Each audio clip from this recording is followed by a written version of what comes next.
Grill chicken market లో 400 to 450 rupees అమ్ముతారండి. ఒక bird పైన 100 to 150 రూపీస్ ప్రాఫిట్ ఎంచుకుంటారు. డైలీ 25 బర్డ్స్ అమ్మగలిగితే మంచి బిజినెస్ అండి. జనరల్ గా ఒక చిన్న కర్రీ పోర్షన్ 300 to 400 రూపీస్ అమ్ముతారు. అదే ఫుల్ బర్డ్ మంచి స్పైసీగా మంచి టేస్టీగా ఇవ్వగలిగితే మంచి బిజినెస్ అవుతుందండి. సో ఈ మిషన్ వర్కింగ్ మెకానిజం చూద్దామండి. ఇదిగోండి ఈ రాడ్ కి చికెన్ అనేది గుచ్చుతారు అండ్ ఇక్కడ స్లాట్ లో పెట్టి ఇక్కడ పెట్టినప్పుడు ఇదిగోండి ఈ గేర్ వీల్ కనెక్ట్ అవుద్ది అనమాట.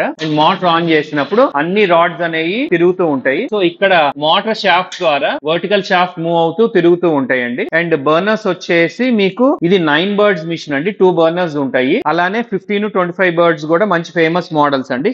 ఇదిగోండి నేను బర్నర్ అనేది వెలిగిస్తున్నాను. సో వెనకాల ఇక్కడ మోటార్ ఉంటుందండి. ఆ మోటార్ ఏంటంటే వర్టికల్ షాఫ్ట్ కి కనెక్ట్ అయి ఉంటుంది. మిషన్ ప్రైజెస్ కోసం మా వెబ్సైట్ ని విజిట్ చేయండి. Thank you.